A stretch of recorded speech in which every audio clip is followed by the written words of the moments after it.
Welcome to Sinister Heroes. I'm your host, Danny Iniquitous. Thank you for tuning in. Today's episode, we're talking about the Ancestral Guardian Barbarian. If you like what we do here, please like, share, and subscribe. We love to hear what you guys are doing. We love to read your comments. We'd love to see the builds and some of the things you've done with some of the characters we're talking about. Please keep commenting. It's fantastic to interact with you guys. Without further ado, let's jump right into the video. The Path of the Ancestral Guardian comes to us from Xanathar's Guide to Everything. This is one of the few subclasses that really actually has a kind of taunt mechanic, which is very interesting because you don't really see it very often. Full disclosure, barbarians are not for me. They just don't really work. I get that some people love them, and I get that, you know, they think great things about them and have really enjoyed playing them. Not fully the experience I have. There are a couple of barbarians that I've covered before that I think are really great and have some really cool things, or I've really seen some things that people really overlooked or really didn't think that was great that I saw real great potential in. That being said, I was looking at this subclass and it was really inspired to really create this character that I had designed in my head, and it really pulled me into this class, and it really made this class something more appealing to me because, like I've said countless times, I'm more of a role player than I am a min-maxer, but I think there's a great character with this, and I wanted to share that with you. So this video might be a little bit more of me building a character as it progresses through the game, and it is really me kind of guiding with abilities. When you pick this subclass at 3rd level, you gain access to Ancestral Protectors, which is a very cool ability, which is what really drew me to this character. Spectral warriors appear when you enter your rage. While you're raging, the first creature you would hit with an attack on your turn becomes the target of these warriors, which hinders its attacks. Until the start of your next turn, that target has disadvantage on any attack rolls that isn't against you. When the target hits a creature other than you with an attack, that creature has resistance to the damage dealt by the attack. The effect ends on the target if your rage ends. So it's a little bit to unpack there. Understand that it is an attack. So spells are attacks. So things with attack rolls or spell attack rolls still kind of fall under this category. It is very powerful that it gives disadvantage. On top of that, it gives them, the target of that attack, resistance to any damage that gets hit. It is a very powerful taunt mechanic. What really drew me to this subclass, what really made me have this idea, is this ability. And the reason why I say that is because these warriors appear, so everyone sees them. So I had this wonderful idea of like these skeletal warriors, maybe they were tribal or whatever, and they're just like clamoring, and like when they walk, it's the sound of cartilage snapping. And like once you land an attack, they kind of grab on and leech onto this target, and they kind of try and turn and force their gaze to your character. And I really got like this surge of inspiration when I kind of imagined that. And I had this idea of, what if you weren't really what you were supposed to be? Like, say you were human, but you ended up being, you know, your parents were human, and you ended up being a tiefling. And that bloodline, that ancestral bloodline, hates you for it. Or you're like a half-elf or a half-orc or some breed that came from the mixture of some else influencing your life, and these ancestors are enraged because this was something they fought, this is something they hated, and now when you're fighting the way they fought, it causes them to just recoil in such disdain that their blood is shared with you, that they want to destroy you, that they build this great animosity towards you, that your rage is a signal of your ancestral heritage, and it's been soiled by the blood of some other influence. And now these things want you to earn the right to keep that rage, to earn the right to bear that power that they've all shared. And now they're trying to get you to get destroyed, to lose, so they don't have to share that bond with you, so your name isn't tied to them anymore, and they can protect their legacy. And that is when I started coming up with this wonderful idea. And it is just, I think it's so enticing to play a character that your greatest strength is that your ancestors existed and were just great warriors, and now they want to see you perish. And you can really break the mold of a barbarian with that, where you're not just like power hungry, I smash things, where now it's you use your rage to protect others, and your rage causes you such harm and such anger and disdain that you're forced into being something greater than what you already are, because you have to beat back these ancestors, because they're there just to taunt and to mock you, and you need to prove your worth and really dig into deep to that power of the barbarian and become something that's insurmountable and prove it and earn the respect of your people. And I think that is just wonderfully enticing. At 6th level, you gain access to Spirit Shield.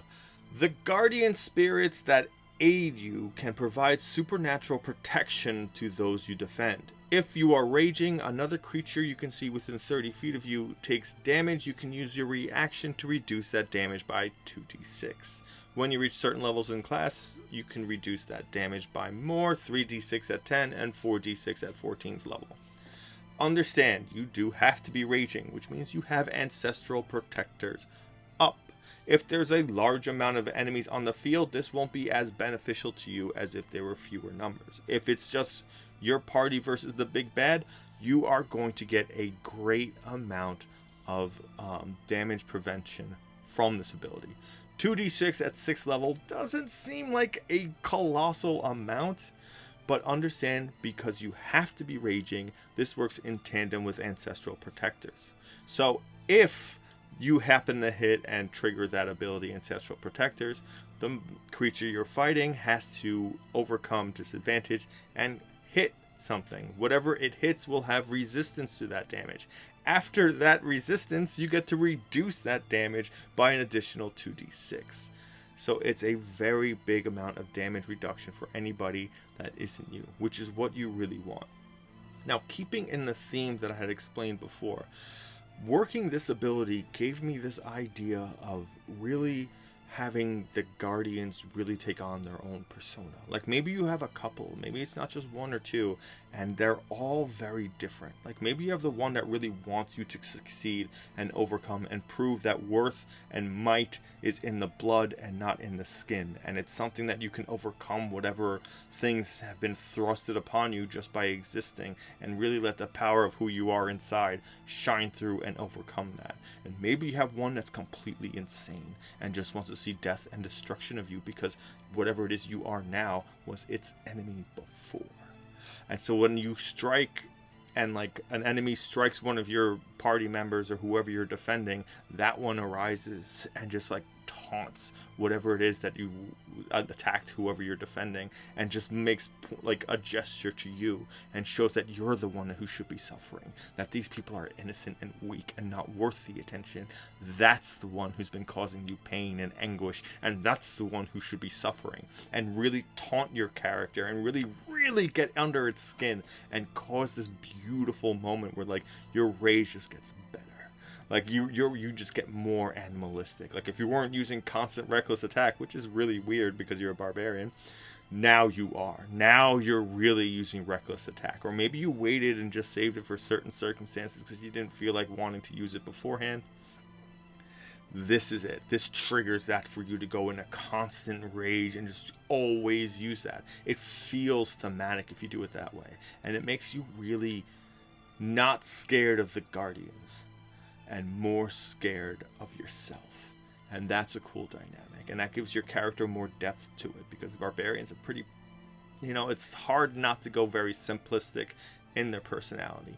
But I think working with this angle and working with your DM, you can really create opportunities to roleplay in combat, which is something that's a little difficult for, especially for newer people or people who haven't really gotten to that point with an appreciation for role-playing and really do combat still very mechanically.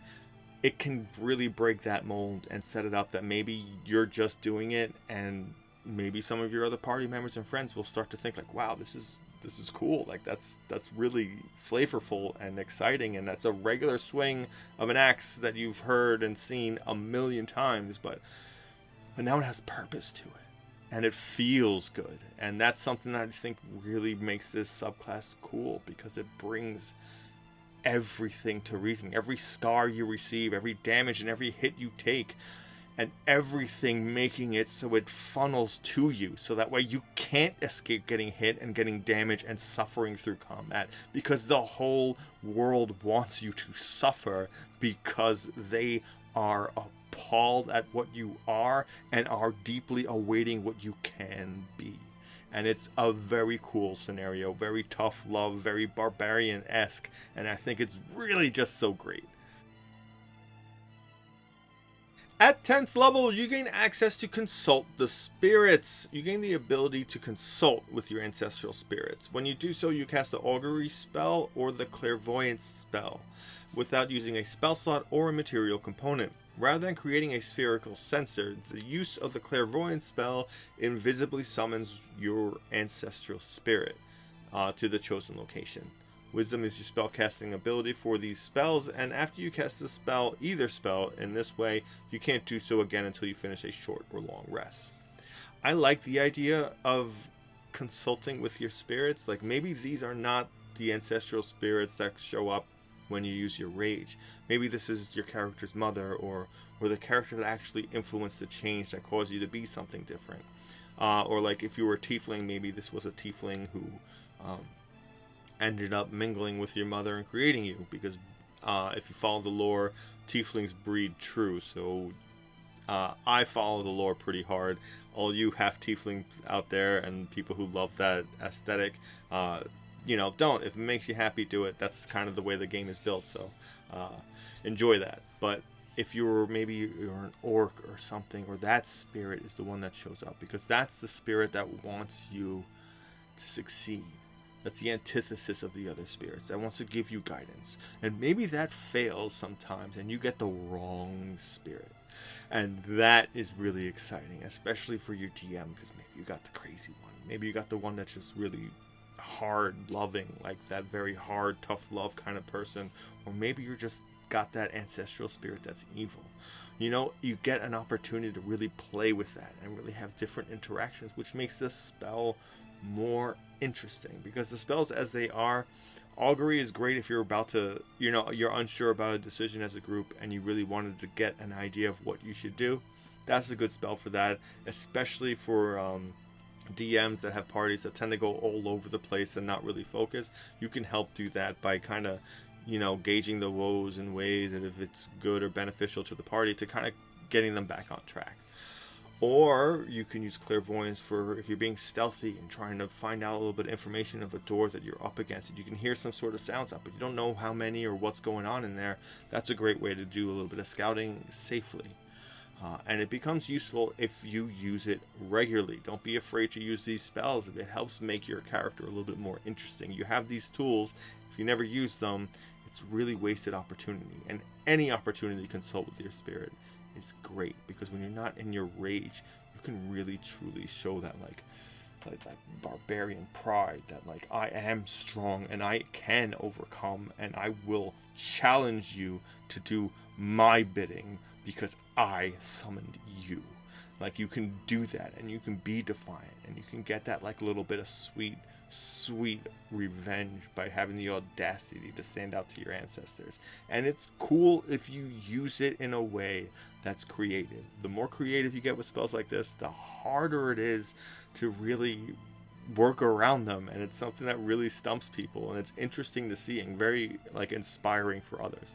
So don't sleep on these abilities. Please try to get some use out of them. At 14th level, the final ability granted to you by the path of the Ancestral Guardian is the Vengeful Ancestors. At 14th level, your ancestral spirits grow powerful enough to retaliate. When you use your spirit shield to reduce the damage of an attack, the attacker takes the same amount of force damage that your shield prevents. This is very, very good because, again, Spirit Shield works in tandem with Ancestral Protectors. So this damage is going to be occurring every round. Sometimes you won't be close enough to hit an enemy, and if you're still raging, this is a great opportunity for that to happen, for you to deal a little bit of damage to them. This would be consecutive over time, so at this level maybe you're doing about, I want to say 4d6, which is, again, at this level it's not a huge amount of damage, but it's every round, and it's force, and it's very rarely resisted by a lot of things. So you're adding up that damage pretty regularly. So sometimes, yeah, I get it. If you can swing an opportunity attack, or if you know you're going to, which is pretty hard to guess, great, save your reaction for that. You don't have many uses for your reaction as a barbarian. This is a great thing for you to be using every turn if you know that you're going to be stationary. Like if you're fighting something and it hasn't moved at all, and you're right next to it, and it can do ranged attacks to something else, this is a better use of your reaction. It is. I like the idea of your ancestors getting angry that their will is not being followed. That the ancestors have this audacity that they are so great that no matter what you're fighting, it should be bending to their will, and it should be fighting you. It shouldn't be dishonoring the bloodline by attacking something else. That it should be powerful enough and brave enough and understand the meaning of this combat and force it to attack you. That's really what's great about this ability. And hearing that mocking taunt, that consistent anger from not attacking you that this is going to cause to your opponent should really be interesting. Your DM could really have a lot of fun with this. Your party could be laughing, joining in, and mocking the beast and forcing it, which could be terrible for you in theory because you'd be taking a lot more hits, but it'd be protecting your party. And that's kind of what the Ancestral Guardian is. It's this understanding that the greatest way to honor your ancestors is to keep their legacy. And the only way the legacy is going to survive isn't going to be just by you telling the stories. It's by you showing that power can protect others. That power that you've garnered through following this barbarian trail is protecting other people. It's caring about something. It's about using your strength for what's right. And you can really build an arc around that ability and make yourself into something that started off so low and pathetic into something that really led people and really created this great leader figure by constantly fighting its own demons, very apparently in a very literal manner, and constantly overcoming and always using it to fuel who your character was. That animosity, that hatred, it didn't slow you down, it made you stronger. Your rage gets better and important, and just it deals more damage as you go further. And at one point, at like the end, it's constant. You don't ever have to turn it off. You can be raging and have these spirits around you at all times. And think of the menacing aura that becomes. How terrifying that is. That you enter this rage and your power is just magnified by it, and everything that erupts from your pores is trying to get you killed, and this is your strength. This is your ability that defines you. That is scary, and it's a beautiful opportunity to make a character slowly descend into insanity because you're dealing with it, and it's just so much fun. Our final thoughts! The Path of the Ancestral Guardian is a very interesting subclass mechanically. It has a lot of great things to it. The Rage causes an incredible taunt mechanic that is very rare in this game and helps you draw fire and helps protect your party members. Spirit Shield is great, especially when you get it to work in tandem with Ancestral Protectors. It's a great defensive bonus to your entire party. Yeah, doesn't work on you, but it gives you something to do with your reaction that's pretty constant, that it's a resource you very rarely get to use. So really, I implore you, use it constantly. All the abilities that you get afterwards, the augury and clairvoyance, creative uses can make them viable.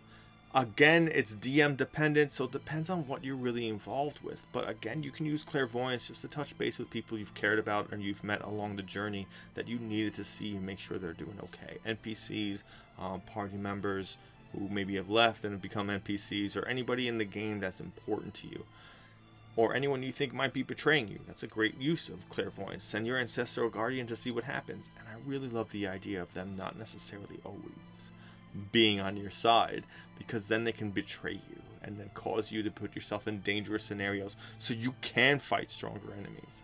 Like, I like that idea. It can be disruptive maybe, but it's in the hands of the DM, so you can trust that it's going to be happening for a reason, and really dive into that ability and gain yourself this, I'm not just silent anymore, you will come and answer to me towards your ancestral guardians. I think that's a great dynamic, and it really shows the strength of your character, because you've met 10th level to achieve it, which is hard to do in most campaigns, because a lot of them end early, or at this point are ending really soon.